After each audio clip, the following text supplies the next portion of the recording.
성령님의 위로 교제 충만하심이 우리 수상 가족들에게 함께하기를 주의 이름으로 축복합니다. 우리 찬양대가 갈수록 충만합니다. 네, 연합 집회를 저희 교회에 했을 때 그때의 부활송을 함으로 많은 목회자들이 이야, 주사랑 성가대 곧 스카웃 되겠다 그러더라고요. 네. 아무튼 귀한 찬양 감사합니다. 풍파를 만나거나 이 암초 따위로 자주 배가 파손되어져서 악명이 높은 해변가에 거칠고 볼품없는 작은 구조센터가 하나 생겨났습니다. 사실상 그것은 작고 보잘것없는 오두막의 목선 하나뿐인 그곳을 구조센터라 이렇게 이름을 지어놓고 있었습니다. 그렇지만 거기에는 헌신되고 용감한 소수 지원자들이 거기에서 수고를 하고 있었습니다. 그들은 힘을 합쳐서 조난을 당한 그러한 배를 구조하고 자기 생명을 아끼지 않고 많은 사람을 건져냈던 것입니다. 그들의 헌신적인 희생으로를 통해서 이 구조센터가 점점 유명해지기를 시작합니다. 구조된 사람은 물론이고 이 외에 뜻있는 사람들이 그 구조센터의 뜻깊은 일을 보면서 여기저기서 후원을 하기 시작했습니다. 그러면서 낡은 이 목선을 대신하고 오두막을 치우고 아주 최첨단 시설 갖춘 구조선을 짓게 되어집니다. 거기에 화려하고 안락한 소파 그리고 가구들, 아름다운 예술품들을 여기에 집어넣고 많은 사람들이 거기서 쉼을 얻으면서 이제는 그 건물 자체가 일종의 클럽 하우스처럼 그렇게 보일 정도였습니다. 사람들은 편안하게 이 소파에 앉아서 쉬면서 툭 트인 이렇게 전망을 바라보면서 참으로 그들이 거기서 환담을 하면서 즐겼던 겁니다. 그러나 예전처럼 물에 빠진 사람을 구조하고 이 굶주린 사람에게 음식을 주고 그리고 두려운 자를 위로해 주는 일들은 점점 적어져 가기 시작했습니다. 마침내 이 구조센터 회원들은 전문가 구조원들을 고용해 놓고 자기들은 그 일들을 행하지 않게 됩니다. 그런데 더 이상한 일이 났습니다. 전문 구조원들이 이 파손된 배를 이렇게 구조해 오자 회원들이 이를 싫어하는 현상이 발생된 겁니다. 왜냐하면은 구조를 하면서 소금물을 이렇게 적셔야 되겠고 또 더러운 상태로서 그들이 출입함으로써 새롭게 지은 건물을 엉망으로 만들었기 때문입니다. 거기에다가 구조된 사람들은 그들과 다른 피부색을 가졌고 뭔가 또한 그렇게 어선을 타는 사람들이기 때문에 뭔가 수준도 좀 떨어진 것 같아서 그들을 액면 그대로 받아들이기가 어려웠던 겁니다. 이것 때문에 회원들은 자신들의 이 구조센터의 목적을 변경하자, 정말 아니면 본래대로 가야 된다 하는 생각들을 나누다가 결국은 싸우고 분열이 일어나게 되었다는 겁니다. 이 이야기는 이 성공에 취해서 세상에서 이 사명을 잃어버린 교회를 비유한 씁쓸한 우화입니다. 본래 교회가 이 사명을 잃어버리게 되면 교회는 세상에서 가장 추잡하고 해악적인 기관으로 전락될 수가 있습니다. 화려했던 꽃, 그 꽃이 시들어 상하면 가장 악취를 내듯이 거룩하고 성스러웠던 교회가 본연의 임무를 상실한 채 이제 마치 교회가 클럽화되어지고 사람들의 교제나 하고 끼리끼리 모여서 환담이나 하고 그 안에서 파티나 열고 먹고 마시는데 집중한 이런 식으로 교회가 전락하면 교회는 참으로 추잡한 기관으로 전락될 수가 있습니다. 교회가 가지고 있는 기능 가운데는 딱 두 가지입니다. 크게 보면 하나는 오라는 겁니다. 또 하나는 가라는 겁니다. 이 오라고 하는 것은 수고하고 무거운 짐진 인생들, 삶에서 지치고 죄의 구덩이에서 헤매고 있는 그 영혼들을 불러서 예수 그리스도 앞으로 인도하여 그들의 영혼이 치유되어지고 회복되고 주께로 나가도록 이렇게 초청하는 오라는 기간, 그 역할을 해야 됩니다. 또 하나는 가는 겁니다. 어디로 가냐?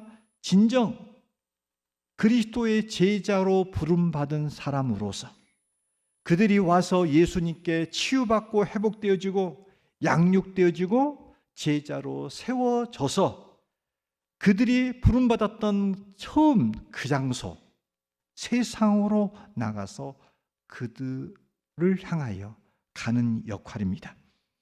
우리는 가라고 했기에 성경을 통해서 우리는 복음을 만민에게 전파하기 위해서 세상으로 직장 그리고 나가서 삶의 현장, 이웃, 친구들, 공원, 마을, 동네로 우리는 가야 합니다.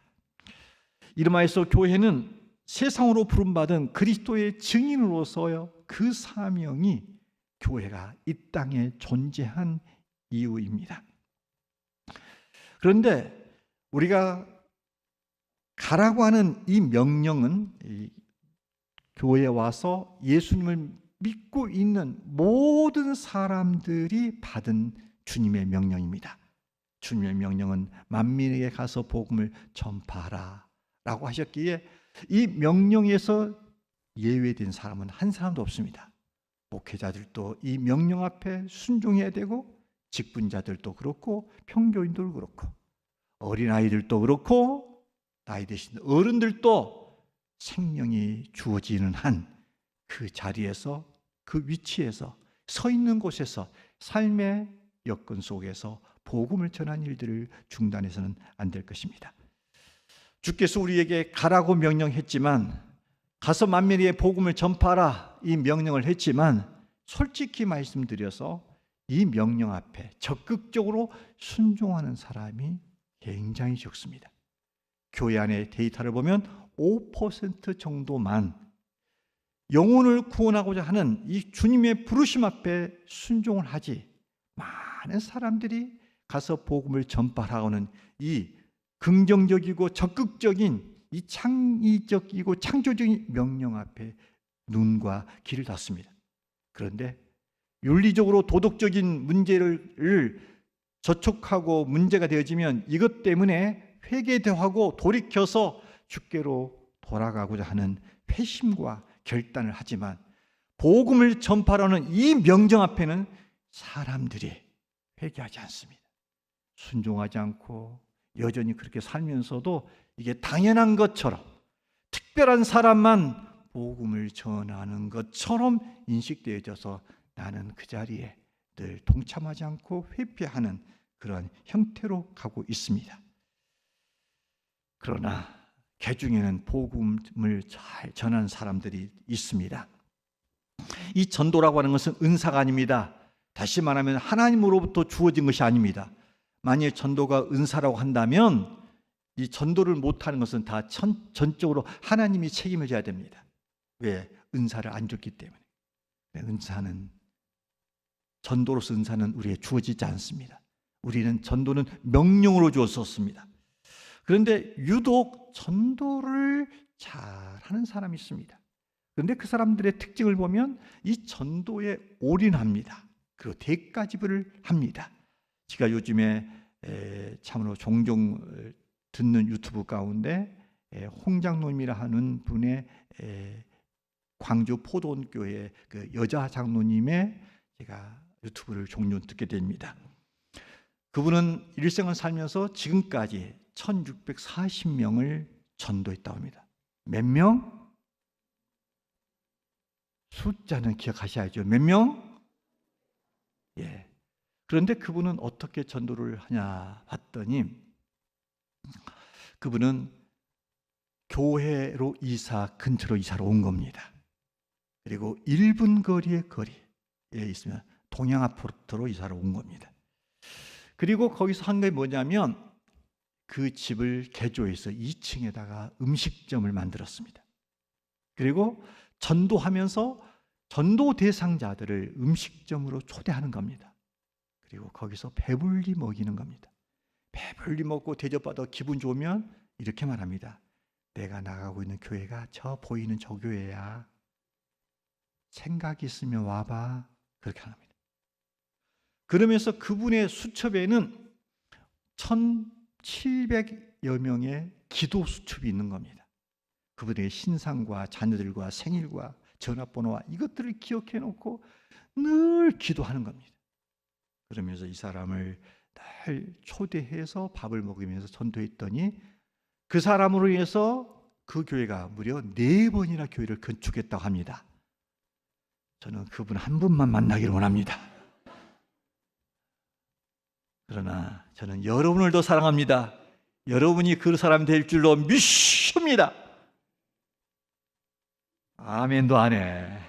혹시 그렇게 될까 봐. 여러분 그렇게 되는 게 복이지 늘 희쭈구리하게 사는 게 복이겠어요? 아무튼 전도는 은사는 아닙니다만 대가 지불을 특별히 하는 사람이 잘합니다. 그런데 일반 사람보다 전도를 조금 더 잘하는 사람이 없지 않아 있습니다.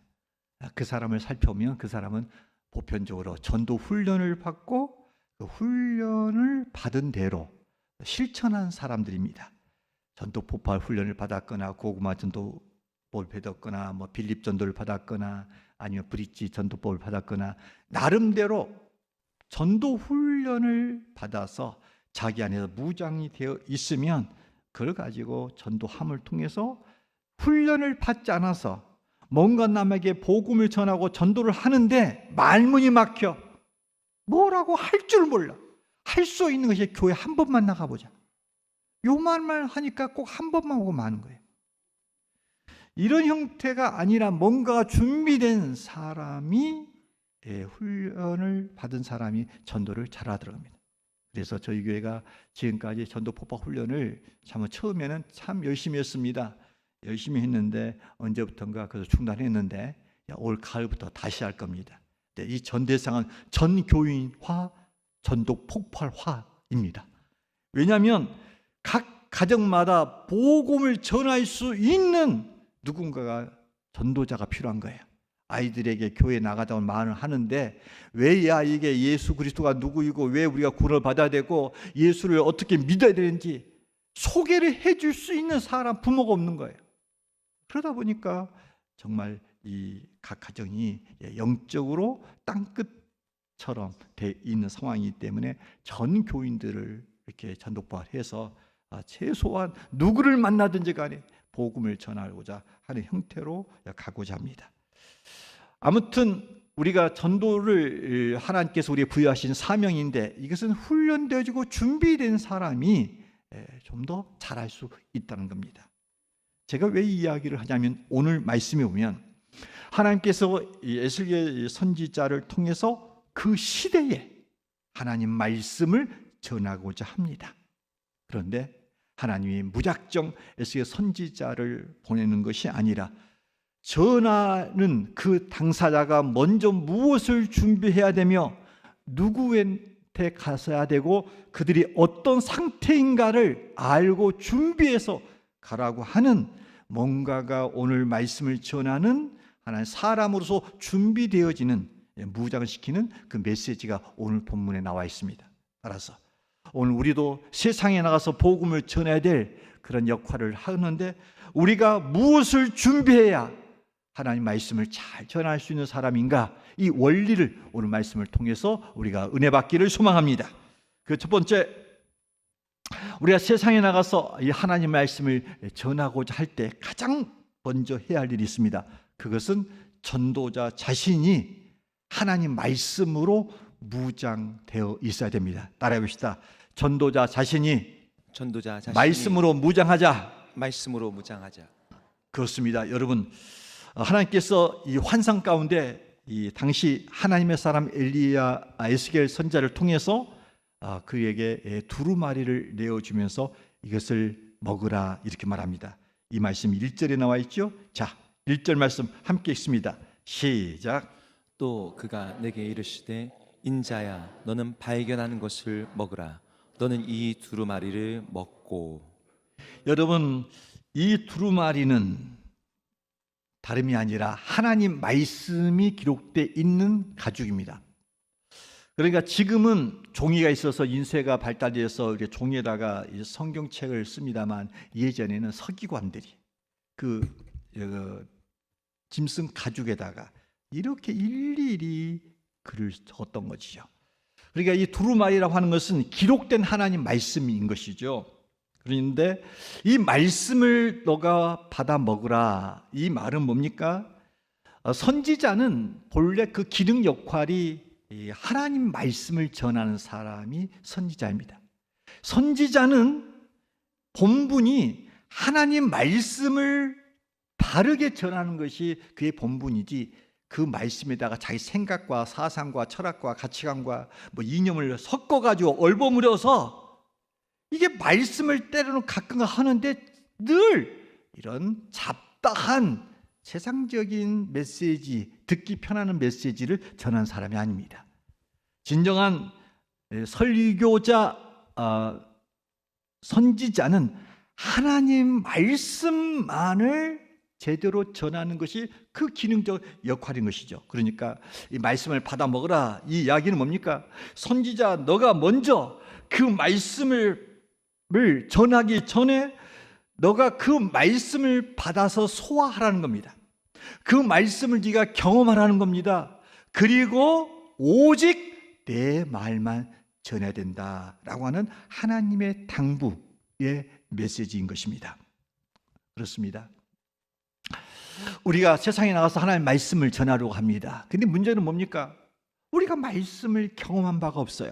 말씀을 체험한 바가 없어요. 말씀에 대한 확신이 없어요. 하나님 말씀은 들어서 알고 배워서 뭔가를 깨닫고는 있으나 이게 내가 직접 말씀화, 성육신화 되지 않은 거예요.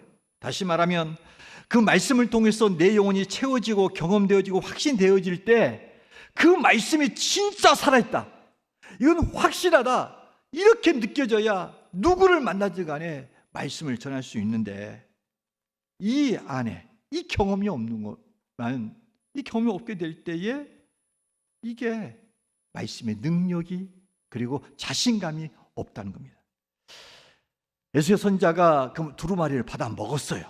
그런데 이 두루마리 맛이 어떤 맛이었냐면 이 3절에 나와 있죠. 자, 3절 함께 읽을까요? 시작. 내게 이르시되 인자야 내가 내게 주는 이 두루마리를 내 배에 넣으며 내 창자에 채우라 하시기에 내가 먹으니 그것이 내 입에서 달기가 꿀 같더라. 맛이 어떤 맛이에요? 여러분, 하나님 말씀이 꿀맛입니까? 아멘. 할렐루야. 여러분, 우리가 꿀송이 같다 하는 말이 여기서 나왔어요. 여러분, 그런데 사실 이 에스겔 선지자가 전해야 될 이 메시지는 내용이 뭘까요? 정말 위로하고 격려하고 희망을, 미래를 꿈꾸는 이야기였을까요? 우리는 그럴 수 있어요. 우리는 교회 와서 내 삶을 돌아보고 진단하고 하나님 앞에 살고자 하는 그런 메시지보다, 기도도 자꾸 그러더라고요. 설교 중에 하나님의 말씀을 좀 위로를 받게 하고 격려를 받게 하는데 뭔 소리인지는 알겠는데, 여러분, 하나님 말씀의 진정한 위로는 말씀대로 살아서 자기를 고쳐갈 때 이 위로가 되는 것이지, 하나님 앞에서 불순종을 하는데 그 안에서 그냥 외쳐지는 메시지가 괜찮다, 축복 있을 거다, 여러분 잘 될 거다, 이런 메시지를 가지고는 치유가 되는 게 아니에요. 여러분 병원에 가서 진정한 치유가 뭡니까? 명의가 뭡니까? 명의는 내 안에 있는 연약한 부분을 정확히 발견해서 수술하고 고치는 것이 명의지, 이게 발견을 못해. 문제는 있는데 여전히 겉에다가 다른 오지를 하거나 이상한 처방을 내려주고 오늘 그냥 보내는 거야, 매 순간순간. 이게 진정한 명의입니까? 우리가 하나님 말씀 앞에 우리 교회로 오면 늘 우리가 한 주간의 삶을 돌아보면서 말씀 앞에 내 자신을 비춰보는 겁니다. 그래서 내 말씀이 참 때로는 전하는 말씀이 어느 때는 뭡니까? 교훈이자 책망이자 바르게 함자 의로 교육해야 되는 메시지예요. 내가 그 말씀대로 지켜 행하면 어떻습니까? 오늘 우리가 전도 메시지 들을 때 마음속에 이러면 전도를 하신 분은 마음이 뿌듯할 겁니다. 위로가 될 겁니다. 격려가 될 겁니다. 그러나 이 자리에 참석하지 못하신 분은 왠지 위축이 되어지고 오늘 말씀을 약간 부담스럽지 이렇게 느끼지 않겠습니까? 그러나 여러분, 그것은 여러분을 살리는 거예요. 여러분이 멀리 가 있는 것을 돌이키는 하나님의 이정표의 메시지라는 거죠. 그런데 에스겔 선지자가 들었던 그 말씀이 진정한 꿀맛 같은 메시지였을까요? 아니란 거죠. 여러분, 오늘 말씀을 보면은 2장 10절에 보면 이 꿀맛이다 라고 말했던 메시지의 내용이 나와 있어요. 그 메시지를 함께 읽겠습니다. 시작. 그가 그것을 내 앞에 펴시니 그 안팎에 글이 있는데 그 위에 애가와 애곡과 재앙의 말이 기록되었더라. 여러분, 말씀이 기록된 내용을 봤더니 거기에 뭐가 들어가 있어요? 애가, 슬픔의 노래, 애곡, 그리고 재앙의 말이 가득했다는 거예요. 이 말씀을 에스겔 선지자 나가서 세상에 전하면 이거 사람들로부터 비난과 비판과 조롱과 억압을 받을 수 있는 메시지였어요. 그런데 이 말씀을 전하는 거였고, 또한 그 말씀을 받아들이는 그가 이 말씀을 꿀처럼 이렇게 받아들였다 하는 겁니다. 이게 뭡니까? 여러분, 이 두루마리에 기록된 말씀은 심판이자 경고의 메시지였죠. 그러나 에스겔 선지자는 알았어요. 이 말씀을 듣는 이스라엘 백성들의 마음은 그 당시는 힘들고 어렵지만 이 의도, 이 말씀의 궁극적인 목적은 결국 그들을 주께로 돌이켜서 하나님의 사람을 세워서 하나님이 세우신 제사장 나라로 세우고자 하나님의 정말 특심과 그 사랑하심과 그들을 향한 하나님의 불 끓는 이 마음을 에스겔은 알았고, 이 말씀을 그들이 받아들여 그들이 순종하면 결국 이들이 선하고 아름다운 하나님의 사람으로 세워질 것을 알았기에 이 말씀을 꿀처럼 달게 받아들였다는 것입니다. 여러분, 그렇지 않습니까? 우리가 하나님 말씀을 우리가 듣게 되어지면 어떻습니까? 요즘의 시대는 사실 하나님 말씀을 액면 그대로 전하기가 어려운 시대예요. 말씀을 약간 유화적이고 굉장히 우리 마음속에 부담스러운 이야기를 계속 피해갑니다. 그런 메시지가 인기가 있고요. 그 말씀을 들으면서 굉장히 해피한 것처럼 느껴져요. 교회 갔더니 아유, 내가 위로받았다, 행복하다. 그러나 살리는 말씀은 어느 때는 우리의 두려운 말씀입니다. 우리를 두렵게 만들고 떨리게 만듭니다. 어느 때는 말씀을 들으면요, 고통이 따릅니다. 어느 때는 괴롭기도 합니다. 어떨 때는 내가 부끄럽습니다. 말씀 앞에서 내가 너무 부끄러운 거야. 이거 숨고 싶은 거야. 그러나 그 말씀으로 인해서 하나님 앞에 나와서 엎드리고 내 중심으로 가던 길에서 돌이켜서 주께로 나오고 주 앞에서 회복의 역사가 일어나면 하나님은 의도와 책망과 심판을 선언했다 할지라도 우리가 돌이켜서 주 앞에 나오면 주의 위로와 주의 회복과 주의 소생케 하는 그 은총이 임해진다는 것입니다. 그러기에 우리는 때로는 하나님 말씀을 듣는 것이 쓴맛이에요. 아파요, 괴로워요. 그러나 그 말씀을 여러분들이 받아들여 먹어 여러분 안에 은혜가 되어지면 이게 꿀처럼 단 말씀으로 되어질 때 여러분에게 삶의 치유와 영혼의 회복 역사가 일어날 줄로 믿습니다. 우리가 세상에 나가서 복음을 전하고자 할 때 먼저 우리 해야 될 일이 뭡니까? 먼저 말씀을 우리가 받아들여야 돼. 말씀을 내 안에 채워야 돼. 말씀을 먹어서 내 안에서 말씀화 시켜야 돼. 영광스러운 복음을 여러분들이 경험해야 돼요. 누가 그러면 이 하나님 말씀을 단맛처럼 느껴지는 사람일까? 누가 하나님 말씀을 단맛으로 경험하고 있다고 말할 수 있을까요? 이것은 말씀을 읽는 사람입니다. 매일매일 말씀을 가까이 하고 말씀을 읽는 사람. 여러분, 우리 안에서 단맛이 있는 거 어렸을 때 없습니까? 단맛이 있는 거 옛날에 제가 살 때는요, 이게 설탕이 귀했어요. 삿가리 대선에 있었습니다. 삿가리 뭔지 알아요? 삿가리? 몰라도 천국 가는데 문제 안 됩니다. 삿가리가 있어요. 근데 저희 큰 누나가 가만히 보니까 설탕을 이렇게 하는데 저희 어머니가 맨날 막노동을 해야 되니까 저를 키울 때 이렇게 미음을 썼다 그래요. 쌀로. 엄마를 수유를 할 시가 없으니까 이렇게 미음을 써 쌀가루로 해가지고 미음을 써가지고 하는데 그것을 누가 하냐면 할아버지가 썼다 그래요. 이 할아버지가 미음 쓸 때 뭐 넣어야 돼? 그때는 삿가리 넣지 않아요. 뭐 넣어요? 설탕을 넣어요. 근데 설탕을 누가 중간에 훔쳐먹냐면 큰 누나가. 당신한테는 안 주고 아들놈한테만 이렇게 헐때 타니까 그걸 몰래. 근데 흔적이 남아요, 안 남아요? 한 번만 먹으면 모르지. 한 번 들으면 단맛 어때요? 계속 당기잖아요. 나중에는 엄청 내가 두드려 맞았다 그래요. 그래서 누나가 그만 보면 맨날 그 이야기를 해서 제가 갈 때마다 설탕을 더 사다 줍니다. 여러분, 단맛을 아는 것은 뭐예요? 말씀을 더 가까이 하는 거예요. 말씀을 가까이. 말씀이 계속 읽을수록 이게 계속적으로 읽어지고 있다. 이거 단맛을 경험한 사람. 내 말씀을 진짜 경험한 사람은 누구냐면 말씀을 지켜 행하는 사람이에요. 여러분, 우리가 교회에서 여러분의 삶에 있어서 말씀을 적용하도록 교회가 늘 이렇게 제시합니다. 광고를 통해서 뭐를 협력하자, 동참하자, 함께하자 이런 메시지가 늘 나갑니다. 여러분, 이것은 그냥 지나가는 찌라시가 아니에요. 여러분의 삶에 있어서 그렇게 함께 살자라고 하는 하나의 메시지거든요.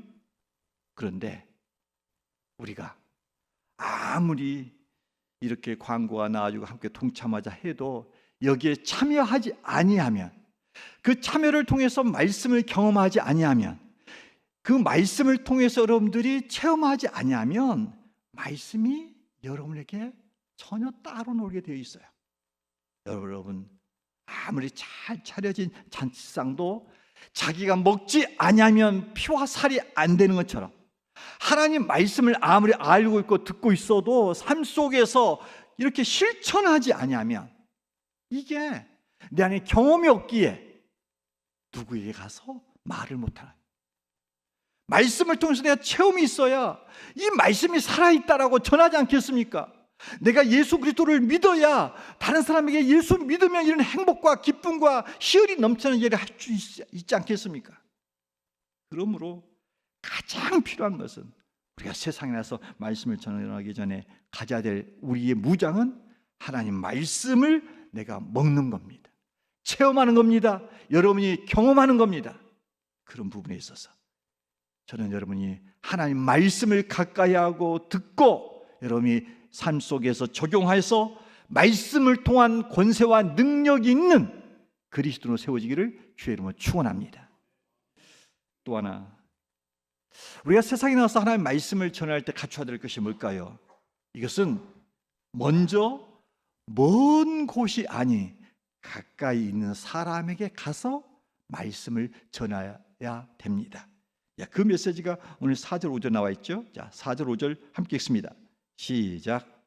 그가 또 내게 이르시되 인자야 이스라엘 족속에게 가서 내 말로 그들에게 고하라. 너를 언어가 다르거나 말이 어려운 백성에게 보내는 것이 아니요 이스라엘 족속에게 보내는 것이라. 여러분, 이 패역한 사람들의 형태는 이스라엘 백성만이 아니었습니다. 이스라엘 백성을 주변 국가들도 하나님을 떠난 백성들이었습니다. 그런데 하나님께서 에스겔 선지자를 누구에게 먼저 보내냐면 이렇게 써있으나 내 말로 그들에게 고하라.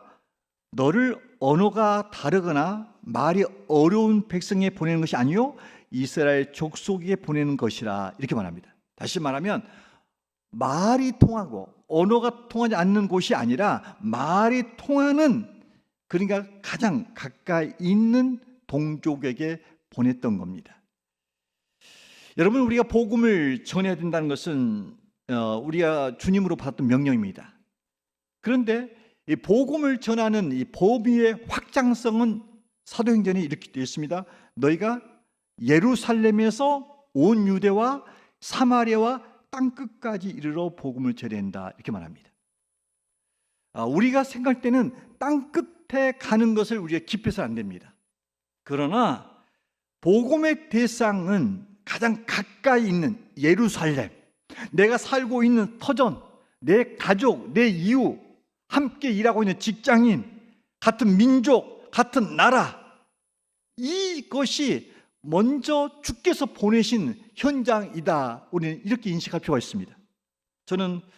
제가 우리 교회에서는 선교사들이 많지 않습니다만은 제가 전에 있던 부교육자 있을 때 선교사들을 한 70여 명을 제가 이렇게 핸들링을 했습니다.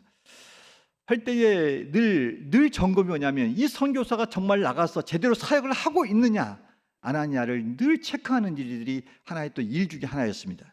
왜냐하면 모든 선교사가 그런 건 아닙니다만 저는 이렇게 생각해 봅니다. 우리 중에 선교에 대한 꿈이 있는 분들은 먼저 기억하십시오. 먼저 전도 훈련을 받으십시오. 그리고 국내에 있는 외국인들에게 가서 한번 전도를 해 보십시오.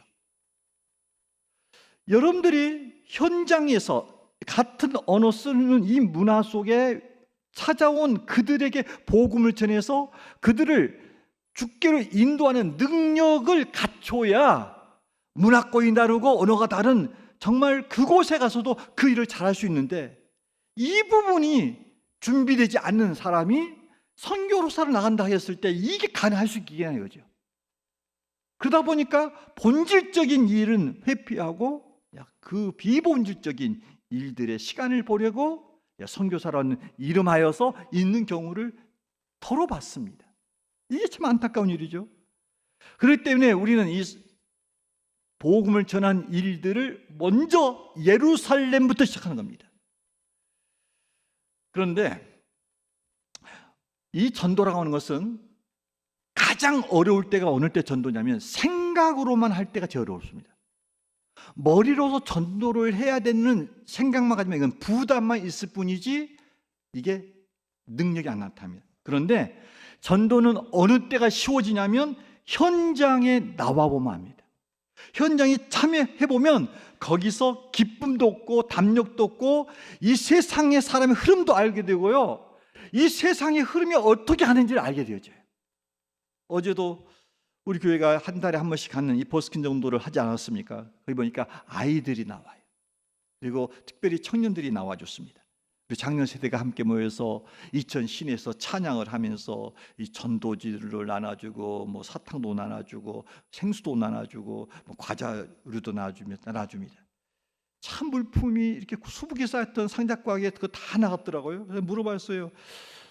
이렇게 나가냐고 했더니 매번 이렇게 나가야 된다는 거예요. 근데 요즘에는 간식도 이게 물품이 달라졌어요. 옛날에는 조금 사탕 하나 했는데 사탕도 하나 짜가지고 아마 안 돼. 훨씬 초콜릿 향이 나는 비싼 거, 그것도 세네 개씩 넣어줘야 돼. 그리고 애들도 받을 만한 아주 값비싼지는 모르지만 아무튼 품위가 있어요. 그리고 생수도 삼다수로 주고 그러더라고요. 여러분 가운데 혹시라도 난 시간적으로 전도를 할 수가 없어. 근데 돈은 많네. 그런 분들 여러분 전도에 동참할 수 있도록 물품으로 후원해 주시길 바랍니다. 왜 웃는 거죠? 돈이 많으신 분이 웃는 거예요? 없어서 그래요? 없는 분들은 참여하시고 돈이 있으신 분은 하시면 됩니다. 그런데 어제 보니까 우리 청년들이 나와서 함께 이렇게 동참하면서 굉장히 힘을 얻게 되었습니다. 제가 느끼는 것은 이천은 아직도 희망이 있습니다. 우리가 전도지를 나눠주면 거절하는 사람도 있어요. 그런데 받는 사람들이 대다수입니다. 그런데 우리가 전도를 하고 있으면 유독 가는 발걸음을 이렇게 멈춰서서 이렇게 쳐다보거나 사진을 찍는 사람이 있어요. 그래서 좀 가까이 가서 뭔가 관심 있는 듯 해서 물어보면 교회를 다른 교회를 다니고 있거나 아니면 다녔던 사람들의 처지예요. 그러면서 전도하는 우리 교회가 너무 부럽다는 거예요. 그러면서 특별히 담임 목사뿐만 아니라 부교까지도 나와서 전도하는 교회 쉽지 않습니다, 여러분. 인정을 해주세요. 정말 교회가 살아있는 교회 같다 하면서 이렇게 사진을 찍고 동영상을 찍어서 왜 그러시냐고 그랬더니 자기 교회 가서 우리도 전도 좀 하자고 이렇게 해서 죄송합니다. 우리 때문에 그 교회 목사님 굉장히 시련과 연단을 받게 됐습니다. 아무튼 그래서 사람들이 이렇게 전도를 해요. 참 우리가 살고 있는 이 땅에 생각해 보세요, 여러분. 주사랑교회 세워졌어요. 27년 전의 이야기를 해보면 하나님이 저에게 갈 곳이 없어서 저는 이천 땅에 저를 보내지 않았다고 생각합니다. 저는 이천 땅에 안 와도 이미 다른 교회에서 청빙이 뭐 호주도 있었고 사우디도 있었고요, 뭐 미국이 버지니아에서도 있고요, 뭐 이렇게 국내에서도 이게 저를 콜해서 담임 목사로 오라는 교회가 있었어요. 그러나 저는 기도를 했죠. 하나님, 저는 주의 종이기 때문에 주께서 보내신 곳에 저는 가겠습니다라고 이제 청계산에 가서 늘 산기도를 하면서 있을 때 하나님께서 이천 땅에 저를 가라고 정말로 지나가는데 저게 메시지가 들렸던 것이죠. 그래서 이제 이천 땅에서 복음을 전합니다. 여러분 생각해 보세요. 이천 땅의 교회가 몇 교회면 300여 교회였습니다. 300여 교회. 그러면 여러분 이천 땅에 왜 그 300여 교회 가운데 주상교회 왜 있겠어요? 정말 복음을 전할 만한 교회가 없어서 이 땅에 하나님께서 27년 전에 세웠겠어요? 저는 그렇게 생각하지 않습니다. 여기는 하나님의 뜻이 있는 거예요. 여기에 울고 있고 공고를 당하고 어려움을 당하는 정말로 모세를 불렀을 때에 간역자들로 인하여 울고 고통받는 그 백성들의 메시지를 저는 하나 받았어요. 이천 땅에 공고함과 어둠과 압박과 힘듦 속에 있는 그의 백성을 구원하라는 이 메시지를 듣고 저는 여기에 교회를 세웠던 거예요. 이건 우리 교회 사명이에요. 우리 교회가 건물에 세워진다, 우리가 몇 명 모인다, 이 말을 하자는 것이 아니에요. 우리의 일들은 복음을 전한 일들이 교회를 세우는 존재의 이유이기 때문에 이 역할로 저와 여러분이 부름받은 하나님 백성으로 여기 있다는 겁니다. 그러기에 우리는 나와 관계를 맺고 있는 가장 가까이 있는 사람들에게 복음을 전해야 됩니다. 올해는 특별히 이 전도 축제가 OS 전도 축제가 이제는 뜻밖의 환대라고 하는 조그마한 소찬을 마련해서 이렇게 전도 대상자를 초대해서 그를 환대하면서 그들을 교회로 인도하고자 하는 겁니다. 그런 부분에 있어서 여러분 오늘부터 다다음 주까지 여러분들께서 기억해야 되고 마음에 품고 있을 생각이 있습니다. 따라해 봅시다. 한 2주간 내 주변에 구원받아야 될 영혼을 기억나게 하소서. 여러분 이게 기도해야 됩니다. 내 주변에 관계를 맺고 있어. 근데 아직 교회를 나가고 있지 않는 관계 맺기. 어쩌다가 지난 사람한테 오라는 것이 아니라 이미 관계를 맺고 있는 가장 가까이 있는 사람들을 여러분 생각해야 돼.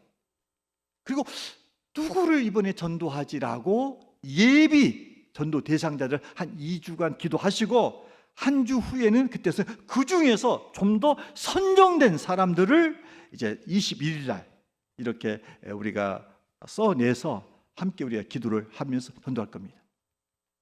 그리고 이제 셀 모임에 참석하지 않은 사람들이 전도한 사람은 7월 14일 날 주일날 초청해서 전도를 하게 될 겁니다. 따라서 여러분, 우리가 오늘 에스겔 선지자를 통해서 주님으로부터 들었던 메시지 뭡니까? 언어가 통하는 바로 그 백성에게 가라는 것처럼 우리가 내 주변에 가까이 무슨 말을 해도 알아들을 수 있는 언어가 통하는 가까이 있는 여러분의 주변의 사람들을 먼저 전도함을 통해서 여러분 앞에 참으로 영혼을 구원하는 아름다운 역사가 있기를 주의 이름으로 축원합니다. 마지막으로 하나, 우리가 세상에 나와서 복음을 전하고자 할 때 오늘 말씀에 보면 이 성령의 충만함으로 이 강심장으로 나가야 됩니다. 성령 충만으로 강심장을 갖자. 이 말씀이 7절에 기록되어 있어요. 함께 읽어봅시다. 시작. 그러나 이스라엘 족속은 이마가 굳고 마음이 굳어 내 말을 듣고자 아니하리니 이는 내 말을 듣고자 아니함이니라. 여러분, 이스라엘 백성들은 이마가 굳고라고 말합니다. 그래서 완고하다 이 뜻이에요. 그러면서 에스겔 선지자가 말을 전했을 때 그들이 내 말을 듣지 아니하리니라고 이미 알려줍니다. 그러니까 에스겔 선지자를 세상에 보내요. 그런데 세상 사람들이 이 에스겔 선지자가 전하는 이 말씀에 대해서 어떻게 반응할 것인가를 하나님이 알고 계시고 알려줘요. 그들은 거역하고 그들은 배척할 거라는 겁니다. 강팍할 거라는 겁니다. 그런데 그 가운데서 하나님께서 에스겔 선지자에게 그런 강팍한 상황 속에 있지만은 가라는 겁니다. 이게 11절에 기록되어 있죠. 자, 함께 읽습니다. 시작. 내 민족에게로 가서 다시 읽읍시다. 11절 시작. 사로잡힌 내 민족에게로 가서 그들이 듣든지 아니 듣든지 그들에게 고하여 이르기를 주 여호와의 말씀이 이러하시다 하라. 세상 사람들이 하나님 말씀 앞에 강팍하고 도전하고 참으로 거역하겠지만 보냄받은 선지자가 해야 할 일이 뭡니까? 그들이 듣든지 안 듣든지, 그들이 좋은 반응을 보이든지 안 보이든지 간에 선지자, 보냄받은 사람의 역할은 무조건 전하라는 겁니다. 무조건 전하는 겁니다. 안 들을 줄 뻔히 알지만, 저항감이 있지만 복음을 전하라 하는 겁니다. 그런데 여기 보니까 그저 아무런 대책 없이 이렇게 막무가내로 보내지 않는 것을 보게 됩니다. 하나님이 에스겔 선지자를 준비시킵니다. 그 준비가 9절에 나와 있습니다. 9절 읽습니다. 함께 읽을까요? 시작. 내 이마를 화석보다 굳은 금강석 같이 하였으니 그들이 비록 반역하는 족속이라도 두려워하지 말며 그들의 얼굴을 무서워하지 말라 하시니라. 여기 보니까 에스겔 선지자의 얼굴을 굳은 금강석 같이 하겠다 이렇게 말합니다. 이 금강석은 다이아몬드인데 여러분, 이 말은 뭡니까? 아주 강하게 붙잡아 주겠다 이 말입니다.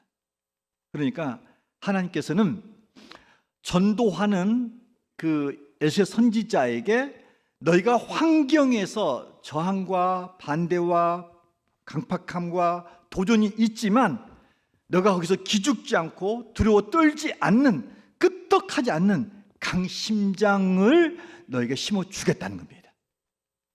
이것은 너가 이것을 그렇게 습득하라는 것이 아니라 주께서 그렇게 허락해 주겠다는 겁니다.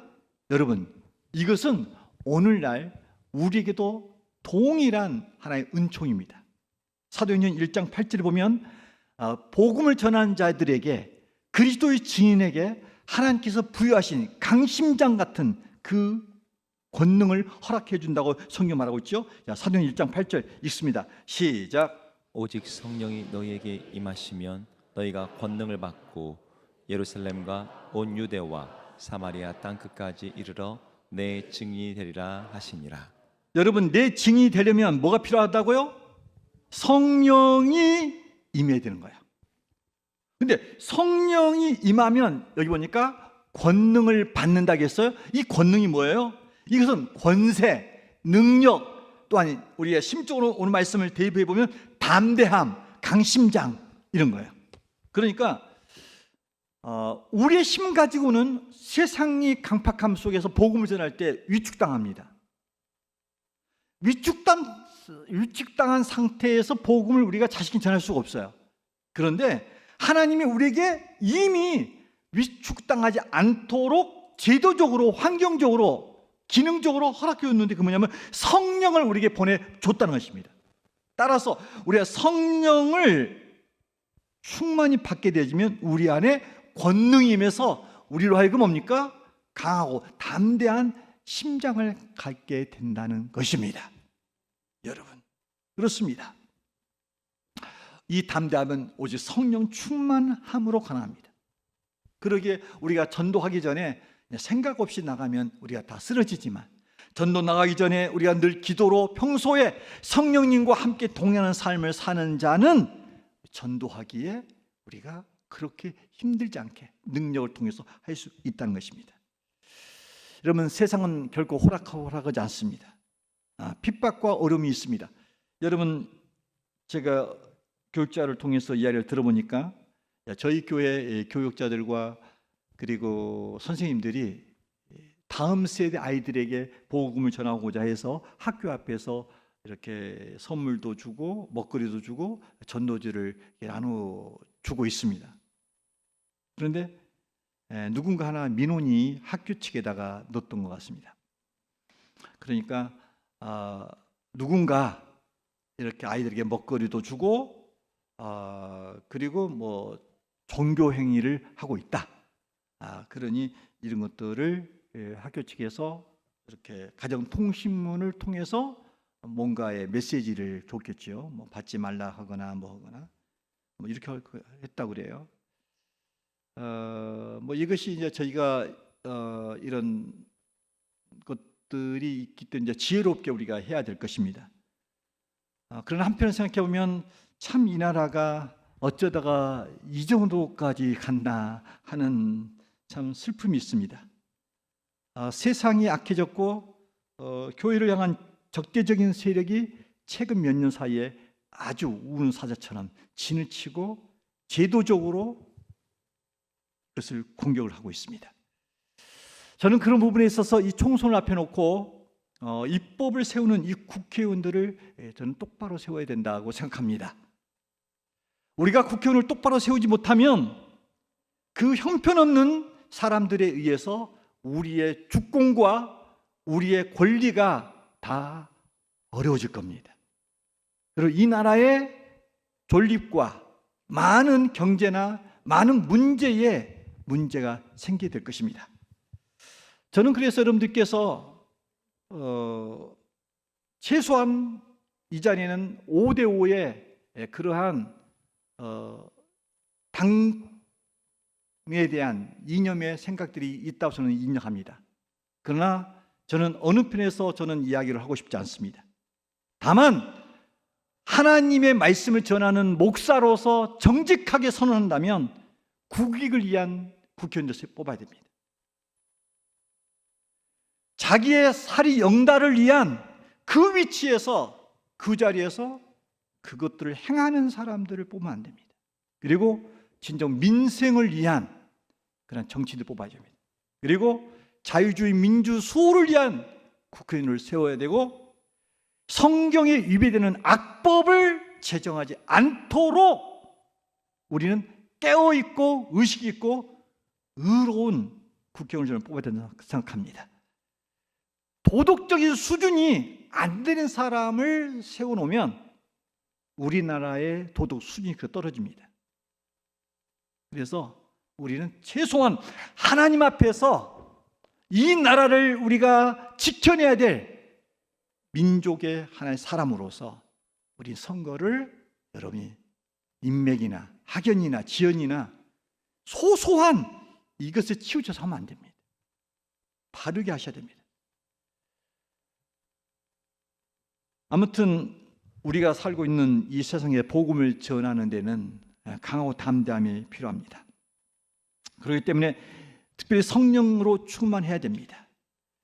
문제는 왜 세상이 우리를 향해서 공격을 하고 대항을 하더라도 우리가 세상을 향해서 여전히 복음을 전해야 되자면, 우리가 세상을 향해서 복음을 전하지 아니하면 세상의 소리가 교회 안에 들어와서 교회를 세속화 만들 겁니다. 우리가 다음 세대에게 복음을 전하지 않으면 그 아이들은 세상의 가치관과 이념으로 그들이 지배되어져서 그들이 교회를 나오지 않을 뿐 아니라 이 민족을 어렵게 만들어 갈 겁니다. 그러므로 우리가 복음을 전한다는 이야기는 우리가 살기 위해서 우리가 복음을 전하는 겁니다. 다른 영혼을 구원하는 일도 중요하지만 우리가 복음을 전하지 않으면, 이 세상을 하나님 나라로 바꾸지 않으면 세상 것들이 우리를 지배하여 우리가 거기에 동조하여 그 흐름대로 갈 것입니다. 저는 예수 믿은 지 이제 50년 가까이 됩니다. 그런데 생각해보면 점점 이 기독교의 순결함, 순전함, 온전함은 점점 희박해져 갑니다. 세상을 사랑하여 세상과 연합하여 세상의 이치에 따라 흘러가는 많은 교역자들, 그리고 교회 성도들을 저는 보게 되어집니다. 따라서 우리는 교회를 지켜내야 되고 하나님 나라를 이루기 위하여 우리는 말씀을 전한 일들을 게을리 하지 않아야 될 줄로 믿습니다. 감사한 것은 아직까지 차별금지법이 통과되지 아니하므로 우리가 그나마 복음을 전할 수 있습니다. 차별금지법이 통과되어지면 우리는 내가 그래서 이단을 말하거나 다른 종교를 비난하는 형태의 이야기를 하거나 그러면 우리는 그 말을 전하는 목회자는 아마 고소를 당하게 될 겁니다. 따라서 아직은 한국교회가 아직은 거기까지, 그래서 진정 더 이상 복음의 문이 닫히기 전에, 은혜의 문이 닫히기 전에 주님 말씀하시기를 지금이 구원받을 만한 때요 은혜 날이라 하였으니 우리가 있는 자리에서 복음을 전함으로 이 땅에 하나님 나라를 세워가는 주의 일꾼들 되기를 간절히 축원합니다.